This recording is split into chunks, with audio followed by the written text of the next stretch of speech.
Hi friends, welcome to my YouTube channel English Tutorial with NG Sirs. যে সমস্ত ছাত্রছাত্রী 2026 মাধ্যমিক পরীক্ষা উপস্থিত চলেছে তাদের জন্য ভিডিওটা অত্যন্ত গুরুত্বপূর্ণ। যারা চ্যানেলটি সাবস্ক্রাইব করে রাখেনি তারা চ্যানেলটিকে এখনই সাবস্ক্রাইব করো, যাতে করে পরবর্তী ক্ষেত্রে নতুন নতুন ভিডিওগুলো আবার তোমাদের সামনে নোটিফিকেশন আকারে চলে আসে। আজকে আমি মাধ্যমিক পরীক্ষার্থীদের জন্য এই ভিডিওতে একটা গুরুত্বপূর্ণ রাইটিং নিয়ে আলোচনা করতে চলেছি। তোমরা এবিটিএ টেস্ট পেপার 309 নম্বর পেজ কোশ্চেন নাম্বার 8 থেকে দেখতে পাচ্ছ। দেওয়া আছে একটা question, study the following flow chart and write a short paragraph within 100 words on how a school magazine is brought out. কোশ্চেনটা বলতে চাইছে যে কিভাবে স্কুল থেকে ম্যাগাজিন পাবলিশ করা হয় সেই সম্পর্কে একটা প্রিপারেশন প্রসেস। এই ধরনের রাইটিংও কিন্তু এবছর মাধ্যমিক পরীক্ষা আসার চান্স খুব বেশি। 3টে রাইটিং দেওয়া হবে, 3টের মধ্যে একটা টপিক থাকছে স্টোরি, একটা নোটিস এবং একটা হয় প্রিপারেশন প্রসেস অথবা লেটার টু ইয়োর ফ্রেন্ড অথবা লেটার টু ইয়োর হেডমাস্টার বা হেডমিস্ট্রেস। চলো দেখা যাক আজকের এই টপিকটা কিভাবে আমরা লিখব। তাহলে প্রথমে তোমাকে দিতে হবে একটা হেডলাইন। এই হেডলাইনটা কি বলবে? How school magazine is ব্রট out, এটা হবে হেডলাইন। এরপর আন্ডারলাইন করে তোমরা নিচে প্রসেসিংটা শুরু করবে। প্রসেসিং এর শুরুতেই থাকবে একটা ইন্ট্রোডাক্টরি লাইন, এটা ইন্ট্রোডাক্টরি সেন্টেন্স, সেটা তোমরা নিজের পছন্দ মতো দিতে পারো। তো এখানে আমি যেটা ইউজ করছি সেটা হচ্ছে, আমি বলেছি যেটা magazine is a very necessary periodical for the students. এই লাইনটাকে আমি ইন্ট্রোডাকশন হিসেবে ইউজ করেছি। মানে হচ্ছে ছাত্রছাত্রীদের জন্য একটা অত্যন্ত প্রয়োজনীয় পুস্তিকা হচ্ছে ম্যাগাজিন। এরপর আমরা পয়েন্টে যাব। পয়েন্টে যাওয়ার সময় আমরা অবশ্যই এই কথাটা ব্যবহার করব যে magazine has to pass through the following process before it's publication.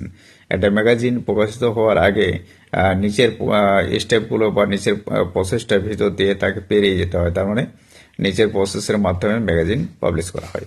At first A committee is formed with students and teachers. প্রথম যে স্টেপটা সেটা হচ্ছে ছাত্রছাত্রী এবং শিক্ষক শিক্ষিকাদেরকে নিয়ে, তাদের ভিতর থেকে সিলেক্টেড ক্যান্ডিডেটদেরকে নিয়ে একটা কমিটি গঠন করা হয়। Next articles are invited from students and teachers. এবং পরের ধাপে কি হয়, ছাত্রছাত্রী এবং টিচারদের, সমস্ত ছাত্রছাত্রী এবং টিচারদের পক্ষ থেকে কিছু আর্টিকেল বা রচনা আহ্বান করা হয়। দেন তারপর they submit manuscripts before a schedule date. তারা কি করেন, একটা নির্ধারিত ডেটের আগে তারা হাতের লেখা ওই আর্টিকেলগুলো জমা করে, এগুলোকে ম্যানুস্ক্রিপ্ট বলা হয়। লেটার পরে when the date of submission is over, যখন ওই জমা দেওয়ার ডেটটা পেরিয়ে যায়, দ্য আর্টিকেলস আর এডিটেড, তখন ওই আর্টিকেলগুলোকে এডিট করা হয়।